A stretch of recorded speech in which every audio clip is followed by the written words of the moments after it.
नमस्कार दोस्तों, स्वागत है आपका आज की हमारी इस हिंदी की क्लास में।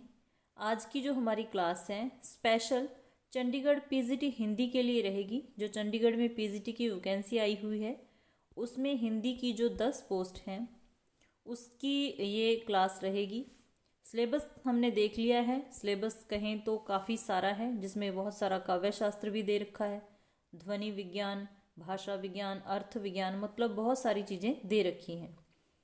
तो आज जो मैंने प्रश्न लिए हैं वो आपके सिलेबस के कुछ टॉपिक हैं वहीं से लिए हैं, ठीक है। तो मैंने सोचा चलो आज नया साल है तो हम आज से ही एक छोटी सी क्लास लेके शुरू करते हैं ये तैयारी, ठीक है। तो ये जो क्वेश्चन हैं उन्हीं में से हैं, आपने करके देखने हैं कि मतलब किस तरीके के क्वेश्चन क्वेश्चन बन सकते हैं अकॉर्डिंग टू सिलेबस, ठीक है। इसके अलावा जितने भी बच्चे चंडीगढ़ पीजीटी हिंदी वाले जुड़े हुए हैं अपनी फीडबैक ज़रूर देना। आपने पूरा टॉपिक क्लियर करना है या एमसीक्यू के द्वारा ही पढ़ना है। आपकी एग्ज़ाम डेट आपको पता होगी कि 11 फरवरी है, यहाँ तक मुझे ध्यान है। 11 फरवरी को आपका एग्ज़ाम है चंडीगढ़ पीजीटी हिंदी का, और पोस्ट थी 10, ठीक है। तो शुरू करते हैं फिर आज की हमारी ये क्लास।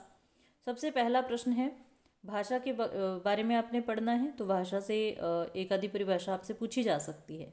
भाषा वह साधन है जिसके द्वारा मनुष्य अपने विचार दूसरों पर भली भांति प्रकट कर सकता है और दूसरों के विचार आप स्पष्टता से समझ सकता है। ये परिभाषा किसकी है? तो ये इसका सही आंसर हो जाएगा कामता प्रसाद गुरु। कामता प्रसाद गुरु की परिभाषा पूछी जा सकती है, और जहाँ तक मेरा आइडिया है, अनुमान है, तो एक आधी परिभाषा आपसे जरूर पूछी जाएगी जिस तरीके से आपका सिलेबस दिया हुआ है, ठीक है। तो यहाँ पर पहले प्रश्न का जो सही आंसर है ऑप्शन नंबर 3 हो जाएगा। अगला हमारा प्रश्न है, वैदिक संस्कृत में व्यंजन कितने माने गए हैं? तो आपने वैदिक संस्कृत, लौकिक संस्कृत ये चीज़ें पढ़नी हैं। उसमें ध्वनियाँ भी पढ़नी हैं कि कितनी कहाँ बताई गई हैं, ठीक है। वर्गीकरण वगैरह सब कुछ पढ़ना है। तो वैदिक संस्कृत में जो व्यंजन माने गए हैं वो 39 माने गए हैं। कितने माने गए हैं? 39 व्यंजन माने गए हैं। स्वर 13 माने गए हैं। टोटल 52 वर्ण माने गए हैं वैदिक संस्कृत में भी। थोड़ा अलग है अब की हिंदी से, ठीक है। तो वो चीज़ें सारी डिटेल में पढ़नी पड़ेंगी। तीसरा हमारा प्रश्न है, देवनागरी लिपि का सर्वप्रथम प्रयोग गुजरात के राजा जयभट्ट के एक शिलालेख में कौन सी सदी में हुआ था? तो इस बार एसटेट पीजीटी में पता नहीं टीजीटी में ये प्रश्न पूछा जा चुका है, ठीक है, इम्पोर्टेंट है। तो ये तो यहाँ पर ये भी प्रश्न बन रहा है कि सबसे पहला जो प्रयोग है वो कहाँ हुआ था? तो गुजरात के राजा जयभट्ट के एक शिलालेख में हुआ था। कौन सी शताब्दी की ये बात है? तो 7वीं 8वीं शताब्दी की ये बात है। ये भी चीज़ ध्यान में रखनी है। देवनागरी लिपि के बारे में काफ़ी कुछ दे रखा है, सारी चीज़ें आपको पढ़नी पड़ेंगी। उसके बाद है, उत्तर प्रदेश में आचार्य नरेंद्र देव की अध्यक्षता में नागरी लिपि सुधार समिति का निर्माण किया गया। कहाँ हुआ था? उत्तर प्रदेश में। अध्यक्ष कौन थे? आचार्य नरेंद्र देव थे, ठीक है। ये भी प्रश्न पूछा जा चुका है। तो वही अध्यक्ष थे। किसका निर्माण हुआ? नागरी लिपि सुधार समिति का। कब हुआ? ठीक है, तो ध्यान देना है 31 जुलाई को हुआ था, और सन आपने ध्यान में रखना है कि कब हुआ था। 31 जुलाई 1945 या फिर 31 जुलाई 1949, 47 या 35। तो सही आंसर हो जाएगा 31 जुलाई 1947 को। इम्पोर्टेंट क्वेश्चन है, ध्यान रखना है। आगे है, नागरी लिपि सुधार समिति की कुल कितनी बैठकें हुई थी? तो मतलब इस सुधार के लिए कई सारी बैठकें आयोजित की गई, तो कितनी बैठकें हुई थी? तो सही आंसर हो जाएगा 9 बैठक हुई थी। टोटल कितनी बैठक हुई थी? 9 बैठक हुई थी, ठीक है। आगे है, सार्थकता की दृष्टि से भाषा की लघुत्तम इकाई क्या है? तो सार्थकता की दृष्टि से जो भाषा की लघुत्तम इकाई है वो क्या हो जाएगी? शब्द हो जाएगी, ठीक है। क्या हो जाएगी? शब्द हो जाएगी।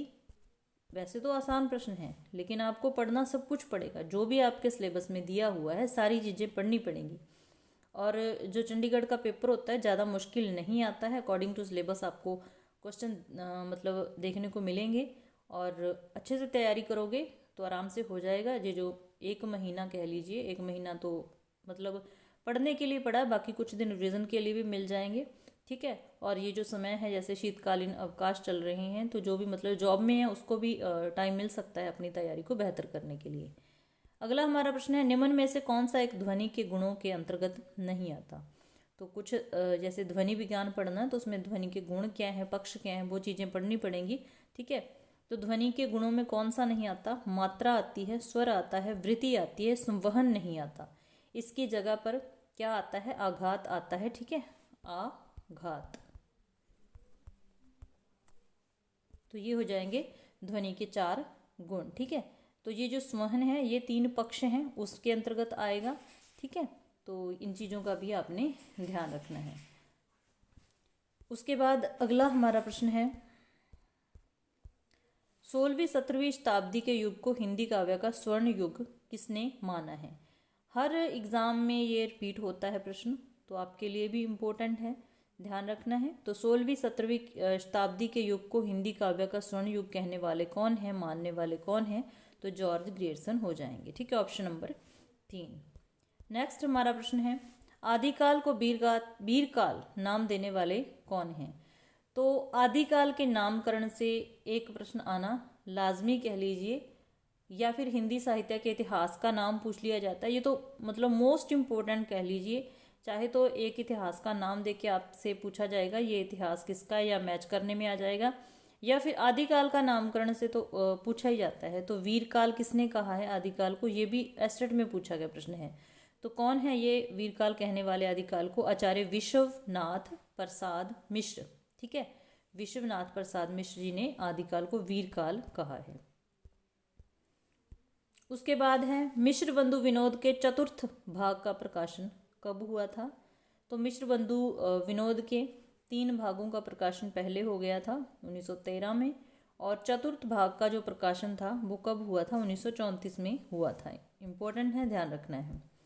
पयुम चर्यु के रचयिता कौन हैं। तो ये बहुत ही महत्वपूर्ण ग्रंथ है, इसके लेखक बहुत बार पूछे जाते हैं। तो कौन हो जाएंगे, स्वयंभू हो जाएंगे। कौन हो जाएंगे, स्वयंभू हो जाएंगे। पुष्पदंत और स्वयंभू में कन्फ्यूजन हो जाती है, तो ध्यान रखना है, पयुमचर्यु स्वयंभू की रचना है। उसके बाद है, श्रावकाचार को डॉक्टर नगेंद्र ने हिंदी की प्रथम रचना माना है। तो एक प्रश्न जहाँ से क्लियर हुआ कि डॉक्टर नगेंद्र ने हिंदी की प्रथम रचना किसको माना है, श्रावकाचार को। तो इसके रचयिता कौन है, किसके द्वारा लिखित है ये। ठीक है, हमें ये बताना है। तो आचार्य देवसेन यहाँ पर राइट आंसर हो जाएगा। नेक्स्ट प्रश्न है, यहाँ पर थोड़ा गड़बड़ हो गई है, ये ऑप्शन नंबर जो 4 है वो है अब्दुल रहमान। ठीक है, आगे है, आलाउद्दौला नामक 2 सरदारों की वीरता का वर्णन किस रासो ग्रंथ में है। तो ये भी इम्पोर्टेंट है। तो कौन सा ग्रंथ हो जाएगा, यहाँ पर परमाल रासो इसका सही आंसर हो जाएगा। ठीक है, परमाल रासो। विद्यापति ने गौरक्ष विजय की रचना किस भाषा में की है। विद्यापति ने गौरक्ष विजय, विद्यापति अमीर खुसरो, ये पढ़ने हैं आपको, अच्छे से पढ़ने हैं। तो विद्यापति की रचनाओं के बारे में जानकारी होनी चाहिए कि कौन सी रचना किस भाषा में की गई है।